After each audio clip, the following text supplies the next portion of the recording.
Hola, te doy la bienvenida a La Palabra en Punto. En una edición anterior habíamos hablado de la diferencia entre sinónimos y sinonímicos. ¿Lo recuerdas? Traje algunos animalitos, cerdos, diferentes tipos de cerdos, y también algunos parientes o de la misma familia de los cerdos, de los porcinos, pero que no son sinónimos. Entre ellos traje el facóquero, la babirusa, el jabalí, etc.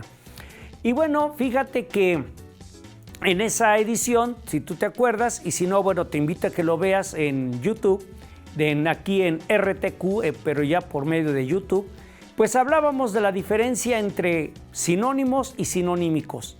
Y platicábamos respecto de que los sinónimos es cuando una palabra sustituye a otra y aunque digamos diferentes cosas, seguimos diciendo el mismo animal. Entonces, por ejemplo, decíamos puerco, marrano, cerdo, cochino, son sinónimos. En cambio, sinonímicos son, por ejemplo, cerdo de granja, pero babirusa, jabalí, facóquero, pécari, etcétera, ¿no? Potamoquero, entre otros.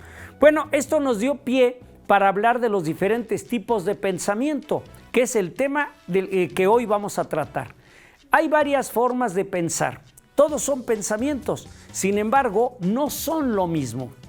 Por ejemplo, análisis no es lo mismo que reflexión, o reflexión no es lo mismo que crítica, o que colegimiento, o que discernimiento, etc. Entonces, hoy vamos a hablar sobre ello. Y para eso vamos a iniciar con la palabra análisis. Análisis ya lo habíamos visto la vez pasada y solamente lo voy a recordar.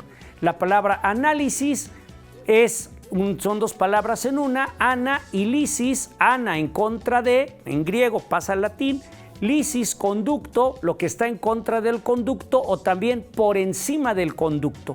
Es decir, que en vez de que veamos las cosas de manera total, por ejemplo, una puerta, una mesa, unos lentes, empezamos a ver sus partes. Entonces ya no digo, ¿qué veo? Unos lentes. Ya no diría unos lentes. Lo que diría es, veo unos cristales o micas, un armazón, unos tornillos, unas plaquetas, o sea, veo las partes. El análisis es ver las partes de un todo, sin que medie nuestra opinión. Es decir, nosotros no decimos nuestro punto de vista. Para ello, puse de ejemplo, si lo recuerdas, cuando vamos a un médico y nos dice que nos hagamos unos análisis de sangre, vamos a pensar, ¿no? Bueno, vamos con el químico al laboratorio. ¿El laboratorio qué hace? Nos saca sangre y entonces nos dice, tiene tanto por ciento de triglicéridos, tanto de no sé qué más, es decir, nos va diciendo los porcentajes que tenemos, pero no da su opinión, no dice, y para mí que usted esto, para mí que usted está muy enfermo, para mí que usted está de plano en las últimas. No nos dice eso, es un análisis, se limita a ver las partes del todo, que en este caso no serían unos lentes, sino las partes del todo, es la sangre que está analizando y nos dice cuáles son sus contenidos, digamos, de qué está, cuánto tiene de una cosa, cuánto tiene de otra. Eso es un análisis. Pero cuando tenemos ese análisis, fíjate que se lo llevamos al médico y el médico hace una interpretación.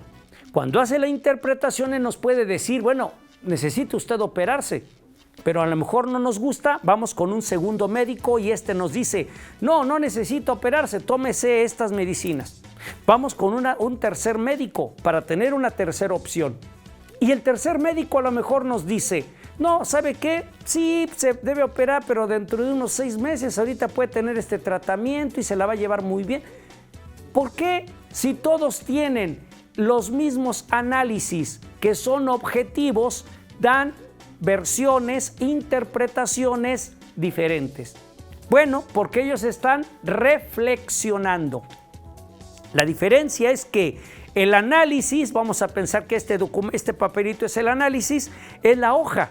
Es la hoja que tienen los médicos, cada uno de ellos del químico, y ellos se ponen se soportan, es decir, se sostienen en ese análisis para dar una opinión, pero no la dan diciendo desde un principio, usted tiene esto, usted el otro. No, primero su reflexión la basan en un análisis, es decir, se ponen a ver primeramente cuál es la parte objetiva de en este caso, su objeto de estudio, o sea, el paciente. Por eso la palabra reflexión es ver desde diferentes enfoques un objeto de estudio. Cada médico ve desde su propia expertise, desde su propia experiencia, digamos, pero también desde su propia formación académica, desde lo que él considera. Ve desde un enfoque, otro ve desde otro enfoque, otro más ve desde otro enfoque y así sucesivamente. Eso es reflexionar, porque reflexionar es una palabra que está compuesta de dos partes. Reflectus. Re en griego, además de ser cosa, en latín es volver a, o sea, repetir. Flectus es flexionar, o sea, doblar algo. Si lo juntamos, reflectus, lo que estamos diciendo es volver a flexionar, es decir, ver un objeto de estudio desde un enfoque y luego verlo desde otro y luego verlo desde otro y desde otro más. Ver desde diferentes enfoques para tener una mejor opinión de aquello que estamos viendo. No podemos verlo desde un solo enfoque porque no nos muestra todas las realidades. Entonces vemos desde diferentes enfoques. Eso es reflexionar. Fíjate entonces que no es lo mismo analizar que reflexionar. Las dos son formas de pensamiento, pero el análisis es objetivo. La reflexión, por su parte, es subjetiva. Objetivo significa que quien hace el análisis no da su punto de vista, se limita a ver las partes del todo que está observando. Ve las partes, cuáles son, cómo son, en qué consiste, de qué están hechas, cuáles son sus ingredientes. Ve las partes. En cambio, la reflexión, la persona que reflexiona da su punto de vista, pero lo hace, insisto, desde diferentes enfoques y entonces se basa en buena medida en el análisis. Entonces llevamos dos términos, reflexionar, bueno, primero analizar y luego reflexionar, que ya vimos que no son sinónimos. Entonces, ¿qué son?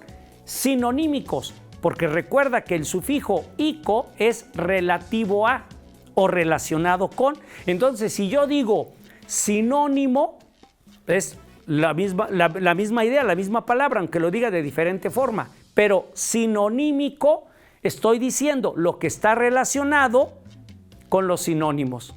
O sea, hay una relación, pero no son sinónimos, digamos, en un estricto sentido. Bueno, vamos a pasar a otra palabra, ¿te parece? La otra palabra es crítica. ¿Cuántas veces hemos oído hablar de que las personas debemos tener un pensamiento crítico? Hay tratados, estudios muy profundos, muy sesudos sobre el pensamiento crítico. De hecho, la Ley General de Educación en nuestro país, la actual, la del 2019, que es la que es vigente, la del 2019, dice que los alumnos, obviamente también los docentes, tienen que desarrollar un pensamiento crítico. Y para eso, fíjate que no dice nada más, deben desarrollar un pensamiento crítico. No, dice que el pensamiento crítico se compone de varias partes. Algunas de ellas son estas. Por ejemplo, un pensamiento crítico es porque se sabe analizar, o ya se analiza, digamos, criticar, dialogar, tener conciencia histórica, argumentar, etc. No es nada más decir yo soy muy crítico porque todo lo cuestiono. No, una persona puede cuestionar muchas cosas, pero en un momento dado puede ser criticona una persona, porque no tiene sustento, no hay un análisis, una reflexión, una argumentación de su crítica. Entonces, ser crítico no es solamente criticar cosas, no es así tan sencillo. Antes de que pasemos a esta palabra, te voy a recordar lo que decía la Ley General de Educación, pero no la de ahorita, sino la anterior, la de 1994. En su artículo séptimo, fracción segunda, decía lo siguiente: que los alumnos tenían que desarrollar 3 tipos de pensamiento. Y decía pensamiento analítico, reflexivo y crítico. Pero no nos decía en qué consistía cada uno, nada más lo ponía así. Entonces el maestro tenía que ver qué era pensamiento analítico, qué era reflexivo y qué era crítico. Hoy la Ley General de Educación sí aclara al menos que para llevar a cabo el pensamiento crítico se necesita del análisis, de la reflexión, del diálogo, de la argumentación, ¿no? De la conciencia crítica, etcétera. Entonces, de la conciencia histórica, de la conciencia histórica. Bueno, pues todo eso entonces nos lleva a pensar que es crítica. Mira, la palabra crítica viene del griego krinein, que significa separar, pero también tumbar, tirar, echar abajo, porque cuando uno critica, tira, echa abajo algunas ideas que uno tenía previamente. Haz de cuenta, tengo una idea, la desecho y construyo otra porque aquella estaba incompleta o era errónea. Había un fallo, una pifia, un error, un yerro, y entonces había que construir una nueva idea.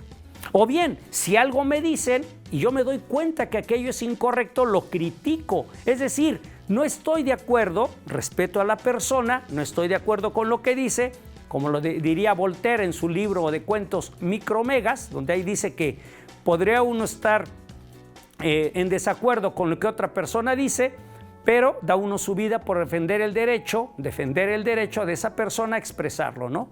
Voltaire en Micromegas. Bueno, pues entonces puede ser que no estemos de acuerdo con alguien, pero eso no significa, digamos, que entonces vamos a pelear con la persona. Simplemente critico su dicho, no critico a la persona. Si yo criticara a la persona, estaría cayendo en una falacia que se llama falacia argumentum ad hominem, que consiste en criticar a la persona en vez de criticar al discurso. Que eso suele hacerse muchas veces en nuestro medio, en académico, medios de comunicación, en el periodismo, en muchos lugares suelen atacar a las personas en vez del discurso. Que eso es pésimo porque lo que muestra es que la persona no sabe criticar, no sabe desarrollar pensamientos propios, entonces ataca a otra persona. Bueno, pues eso no es criticar. Criticar es critico el discurso de la persona y entonces estoy en desacuerdo, echo abajo ese dicho porque voy a construir uno nuevo. Esto nos lleva entonces a una idea. No hay críticas constructivas. En un estricto sentido del término, todas las críticas son destructivas. Sin embargo, no hay que quedarnos con la idea que destruir significa necesariamente algo malo. No, la destrucción puede ser buena y la construcción puede ser, fíjate, mala. Pongo 2 ejemplos, uno de cada uno. Si alguien dice vamos a construir una red de trata de mujeres, dijo construir, pero no porque haya dicho construir es bueno. Construir una red de trata es malo. Ahora al revés, vamos a destruir una red de trata de mujeres. Fíjate, dijo destruir y no porque diga destruir es malo, al revés. Destruir una red de este tipo de cosas perversas es bueno.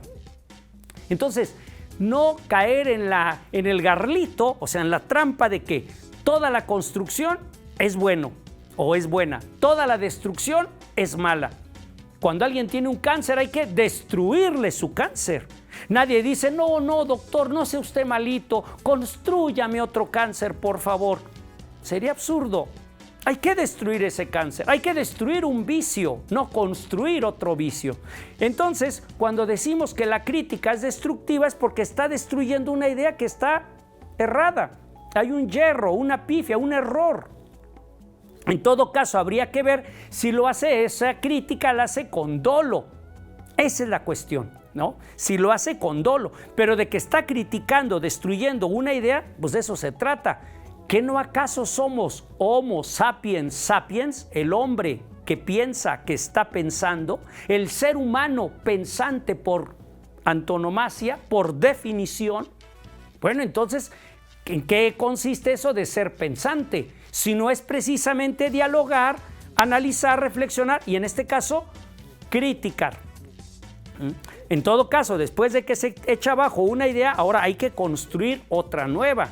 Hay que construir una posición novedosa que supere la anterior o corrija los yerros, los errores, las pifias que tuvo o que pudo haber tenido esa postura anterior. Eso es ser crítico. Pero para ello se necesita, como te decía, y según la Ley General de Educación 2019, la actual, que la persona analice, es decir, vea las partes del todo, reflexione, vea desde diferentes enfoques, dialogue con la otra persona, tenga una conciencia histórica, es decir, que se dé cuenta quién es y cuál es su papel como sujeto histórico, con un pensamiento histórico, es decir, en un tiempo y en un espacio concretos, y además con valores, es decir, con respeto, con ética, para que no sea un pleito, sino sea una crítica en el sentido estricto del término. Bueno, pues hay otra palabra, además de estas que te he mencionado, que está muy relacionada con crítica y que también es un sinonímico. Esta palabra se llama discernir. Discernir. Fíjate que discernir, te voy a poner un ejemplo para que primero se te haga más sencillo. Piensa en los coladores que tenemos en las casas. Cuando alguien cuela el jugo de naranja, haz de cuenta, está así el colador, pone el jugo y entonces ¿qué cae? El jugo. ¿Qué se queda aquí? La semilla, ¿no? Todo lo que no queremos, etcétera. Bueno, eso se queda ahí, pero abajo queda el jugo. Ese colador también se le llama cernidor, porque estamos haciendo precisamente el efecto de cernir, es cernir. Piensa también en los albañiles cuando están construyendo una casa. ¿Te has fijado que con la pala hacen esto y ponen un cuadro de madera en medio de una tela de alambre muy delgadita, la recargan de una pared y entonces empiezan a aventar la arena y de un lado quedan todas las piedritas, los pedacitos de palito, de ramitas, de grava, y del otro lado, casi hagas de cuenta que este es este cernidor, ¿qué es lo que cae? La arena finita, ¿no? ¿Cómo se llama eso? Cernidor. Bueno, pues entonces discernir es eso, cernir. ¿Y cómo le podríamos llamar? Separar, separar. ¿Qué separamos? Separamos, voy a ponerte varios ejemplos. Separamos las ideas correctas de las incorrectas. Separamos una idea principal de una idea o varias secundarias. Separamos lo bueno de lo malo, la verdad de la falsedad o la verdad de la mentira, digamos. Separamos las cosas, lo teórico de lo práctico, lo medular de lo que no es medular, es decir, de aquello que simplemente es como, luego dicen los jóvenes, como de relleno. Entonces, eso es discernir. Fíjate que la palabra discernir viene de la misma palabra o de la misma raíz que crítica. Las dos vienen de krinein. Y krinein ahí es echar abajo, tumbar, ¿no? ¿Y por qué? Bueno, porque se echa abajo lo que está mal o lo que hay que, o se separa. Si no quieres echar abajo para que no se oiga tan feo, simplemente piensa lo que se separa, separa una idea de otra para poder visualizarlas y valorarlas en su justa medida. Eso es discernir. Bueno, tenemos otra palabra. Ya llevamos 4, Tenemos otra palabra que también es un sinónimo de pensar, de pensamiento. Esta se llama abducción. Ab es con B, A y luego B, como la gente suele decir, B grande para darme a entender. Abducción. ¿Qué significa la palabra abducción? Voy a ponerte un ejemplo. Tenemos una olla, o un recipiente con canicas, vamos a pensar, y alguien mete la mano, ¿no? Y saca una o dos canicas. Ese acto de sacar del recipiente esa canica o esas dos canicas se llama abducción. Eso es el verbo abducir. Eso es abducción. Bueno, ¿por qué es importante la abducción en el pensamiento? Pues resulta que es muy importante porque tenemos que aprender a sacar ideas, frases, pensamientos o ideas principales o algunos términos de contexto para poder entenderlos también en otro contexto. O bien, cuando los sacamos de ese contexto, tomar en cuenta que tenían un sentido, un significado en ese contexto y que ahora, al sacarlos de ese contexto y ponerlos en otro contexto, adquieren un significado diferente. No es lo mismo una palabra, un término, una idea en un contexto donde fue originalmente escrito con una intencionalidad, vamos a pensar, del autor y dirigido a un público en particular, a que si saco esta frase, esta palabra, esta idea y la pongo en otro contexto, bueno, yo me estoy haciendo responsable de ese término. Tengo que dar la cita de dónde lo saqué, sí, pero yo lo estoy poniendo en mi texto para dar un sentido nuevo a mi texto, a partir de eso que saqué. Fíjate que entonces la abducción es muy importante. De hecho, cuando estudiamos ya desde secundaria, preparatoria, mucho más si es licenciatura o posgrados, deben aprender los estudiantes, bueno, alumnos, si son en nivel básico, eso lo platicaremos en otra edición, estudiantes si son en nivel superior, pero tienen que aprender a llevar a cabo este pensamiento de abducción, porque en la medida en que hacen la abducción, en esa medida son capaces de diferenciar lo que dice el otro de lo que dice la persona. Y eso les permite construir un nuevo pensamiento. Entonces, la abducción es una forma de pensar, pero es diferente, vamos a recordar las que hemos visto, al análisis, a la reflexión, a la crítica, después de la crítica hablamos del discernimiento y ahora de la abducción. 5 tipos de pensamiento que no es lo mismo. Entonces no es tan sencillo como cuando alguien dice, a ver, piensa algo. Sí, pero una vez que lo pensamos es nada más traerlo la imagen a la cabeza. Pero ya que lo pensamos ahora, ¿cómo vamos a desarrollar ese pensamiento? A través de un análisis, de una reflexión, de una crítica, de una abducción. Son procesos cognitivos diferentes, sinonímicos, sí, pero no sinónimos. Vámonos con un 6º tipo de pensamiento que, insisto, son sinonímicos. Este pensamiento se llama colegir o colegimiento. ¿Qué es colegir? Fíjate que colegir significa pensar algo a través de las evidencias. ¿Qué son las evidencias? Voy a poner un ejemplo. Imagínate que va pasando por la calle alguien con un paraguas. Entonces yo digo, pues de seguro está lloviendo o va a llover, ya se ha de ver. ¿Por qué? Porque si yo no estoy afuera, yo no veo la lluvia, yo no me estoy mojando, no veo las nubes, está todo cubierto, pero veo que hay personas con paraguas. Esa evidencia, porque está a la vista, el paraguas me permite a mí colegir a través de esa evidencia que va a llover. Pero fíjate que la gente dice inferir, error, se colige cuando son evidencias. Ahora, ¿pero qué pasa si yo para construir un pensamiento me baso en porcentajes, datos estadísticos, matemáticos, algún experimento, toda esta información científica? Entonces ya no puedo decir colegir. Ahora lo que se dice es inferir, ¿no? Yo infiero esto o lo otro, aquello, a partir de los porcentajes, los datos porcentuales, las estadísticas de estos experimentos científicos que se han llevado. Eso me permite inferir. Entonces la inferencia no es lo mismo que el colegimiento. Bueno, pues espero que te haya gustado, que te sea de utilidad esta edición de La Palabra en Punto aquí en RTQ, porque es un espacio de cultura para Querétaro y para todas las personas que lo vean a nivel nacional o internacional. Me da mucho gusto que hayas estado en esta edición y nos vemos en una siguiente edición.